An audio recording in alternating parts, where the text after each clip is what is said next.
apps for digital portfolios to foster collaboration and reflection by Raina, Heidi, and Sean. This presentation is designed to be interactive. You can download the slides and use it as professional development in your schools if you like. We are introducing two digital portfolio apps, Seesaw and Google Classroom. Throughout the presentation, there are links attached to many of the icons. We won't be clicking on those links today to save time, but we thought we would embed them for those who would like to use our presentation to help convince teachers at your schools to dive into e-portfolios and technology integration.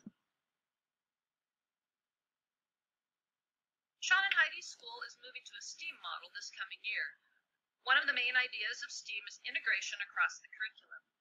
This summer, we have already met as the school to write STEAM units that can be accessed on Google Drive for all staff members to use. We thought it would be beneficial to do some research on which applications are available to enhance collaboration between students and teachers, teachers and teachers, teachers and parents, and all of us to the world. We decided to evaluate Seesaw and Google Classroom to see how we can use either of them as collaboration tools, either together or separately. Digital portfolios allow students to share their works, and we certainly don't want kids to feel like this. In STEM, we look at the ISTE standards. ISTE stands for the International Society for Technology and Education. We also look at the College and Career Readiness standards, and these both align in many ways.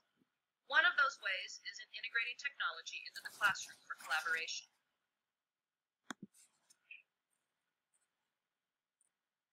So, what does the research say about collaboration? When teachers collaborate to focus on strategies, curriculum, and assessment, it positively benefits students and teachers. It's interesting to note that even teachers who weren't involved in the collaboration are positively influenced. And as Killian states here, student achievement gains are greater in schools with stronger collaborative environments. And when students collaborate, there are many benefits, as we all know. A few of them are listed here, including student achievement. And then there's a link in the right-hand corner to 44 benefits of collaborative learning. There's also research on portfolios and reflection or self-assessment. Beach and O'Brien state that reflection is essential for growth and learning. Also, by creating a reflective practice in our classrooms, it becomes a place of support rather than competition. And I really like this quote. It says, "The classroom has to become a place where each student is recognized as being on an individual path of improvement. And an important point, no student has reached the end of the path because there is no end." This reminds me of that saying that childhood is a journey, not a race. And we certainly want this for our kids, for them to become lifelong learners. And finally, we are all concerned with scores on high-stakes testing. Self-assessment and reflection positively impact scores and achievement. But more importantly, it helps to educate the whole child, not just testing scores. So the two apps that we used are Seesaw and Google Classroom. If you click on each one of these links, you can find more information about them. Seesaw is a student-driven digital portfolio that empowers students of any age to independently document using multimodal tools to create endless possibilities in what they are learning at school and share it with their teachers, parents, classmates, and even the world. Google Classroom is a free service for schools, nonprofits, and anyone with a personal Google account. Classroom makes it easier for learners and instructors to connect and create inside and outside of the school. Classroom saves time and paper, and it makes it easy to create classes, distribute assignments, communicate, and stay organized. Why did we choose these two apps? We're looking for apps that we can connect students to their home and to the world and to their parents. And we're looking for apps that are both friendly for pre-K and upper elementary students. And we're looking for apps that are teacher-friendly and can augment instruction rather than substitute their traditional lesson plan. And we're looking for apps that have multiple affordances. that can be used across disciplines, used with other apps, as well as used for writing, communicating, collaborating, and creating, and inspiring inquiry. Sylvia Duckworth is a French and technology teacher in Canada. She teaches her students how to use digital sketch notebooking and Seesaw to explain their ideas. She's a Seesaw ambassador, and these are the affordances that she has discovered while using Seesaw. This is what we found, that Seesaw is easy to use for students, teachers, and parents. Students log in using a QR code, so you can also use a Google login for older students. Icons are used for uploads, so students don't need to read yet. They can just click on one of the icons to upload what they need to upload. Once you teach how to use the basic tools, students will find many different ways to use them and in creative ways. And you can click here to see how it can be a blog as well as a digital portfolio. On the downside, you need to get parents to download an app onto their devices, and this is not difficult, but it is an additional application. If a parent does not have a smart device, you can text them or email them the uploads. So it is a one-stop place for students to showcase their work. More than one teacher can add to the portfolio, and students can belong to more than one class. If a teacher also uses Google Classroom or Google Suite of apps, they will be using two apps, so this is kind of a downfall to it. So, however, if the students learn how to use the app in pre-K to 2, they can use it in the upper grades, but then save their work to Google Classroom or Google Drive. And the downfall is that only paid subscribers have portfolios that follow them. So unlike Google Drive that it keeps with them, in Seesaw you have to pay in order to have their portfolio stay with them. Students can choose to use many different ways to display their learning. Seesaw works well with many apps, including all of the Google apps. And at the lower grades, students can use this app, which is called Shadow Puppet EDU, and become familiar with it.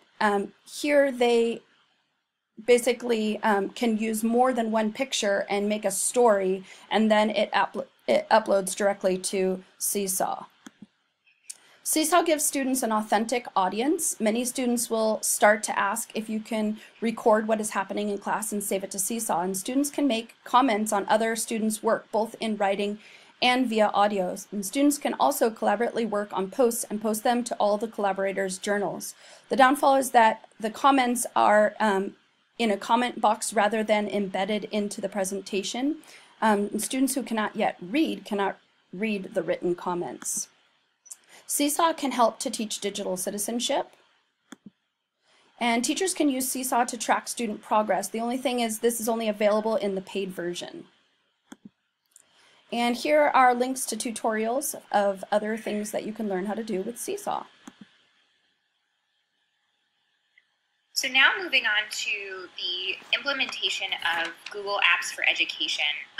We have covered a variety of reasons on why Google Apps for Education, in particular Google Classroom, is a fantastic way to document student learning, to create a portfolio, and to really just inspire creativity and collaboration across the classrooms. So looking at our younger learners, our pre-K through second grade learners, one of the positive affordances that we found with Google Classroom is that students can use this starting at the very beginning, and there's no transition that needs to happen. Once you start using Google in any way, shape, or form, you don't have to come up with new passwords or new logins. It's all the same, and all the interface is the same. So students become quite familiar with using it. The tricky part about using Google Classroom with the little ones is that you need a username and a password, and for students that are learning how to read, this can be a little tricky. However, we found that using an app called Clever allows students to log in using QR codes, so they don't have to type in each letter or number individually. Google Classroom works really well with other apps, can be easily combined to smash them together, optimize modalities and creativity and collaboration. However, Google Classroom can also be very text-based, which we mentioned before, can be tricky for the younger learners. Another great feature about Google Classroom is that their portfolio can be followed from year to year. So there's no need to worry about saving things or losing files. Once you've created it, it will last for forever in the cloud. and that parents don't need to download an app. They can simply receive emails every time they've been shared on an assignment or a project. But the downside of that is that students, in order to access all of these different app smashes, that they will need to learn how to use other apps in order to annotate or add videos, which can be a little tricky in the beginning. And in thinking about our Google Classroom suite for grades 3 through 6, one of the really great affordances about it is that it can be accessible from all devices: PC, laptops, iPads, Apple products, anything, and that it doesn't take up storage space on your device, that it's all being stored in the cloud. The tricky part about that is, however, is that if students want to make sure that they're accessing the most up-to-date files or seeing any new assignments, they always have to be connected to the Wi-Fi, otherwise it won't update. And if students are on a shared device, they'll need to continually log in and log out, which can be tricky if their username or their password's a little bit challenging.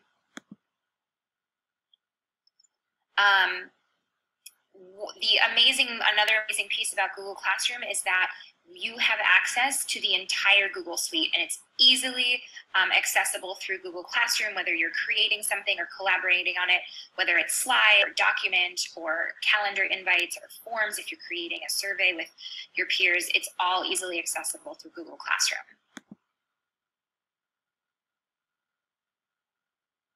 Another phenomenal feature about Google Classroom is that it's completely paperless. We can save trees and save money.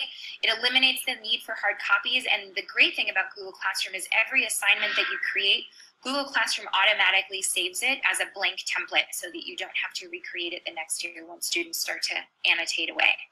And if you do have a PDF instead of a working Word document, students can smash Google Classroom with Notability, where they can easily annotate and edit documents that are in their PDF form.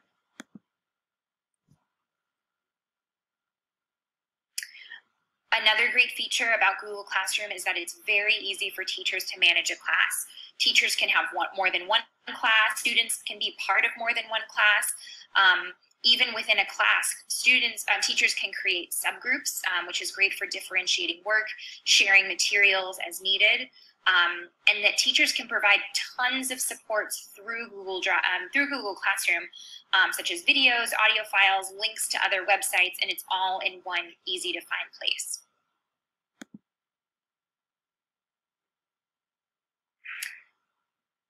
Additionally, students can hand in their homework easily. It can be challenging when you have more than one class to figure out how you're going to get students' homework. Students can organize their homework so easily, hand it in. There are due dates that teachers can assign to it. And one of the features that I personally love about it is that I can edit, add comments to my students' work remotely. So even when I'm not at school, it's something that I can have access to.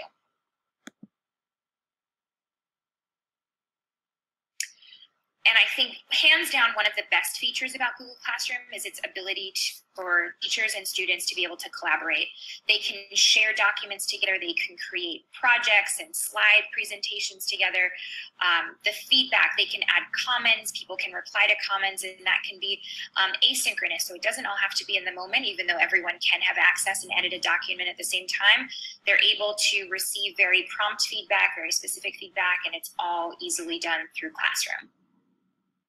Although the one downside is that there are no voice or video comments yet, which is something that Seesaw did have that we're hoping that Google Classroom will build in.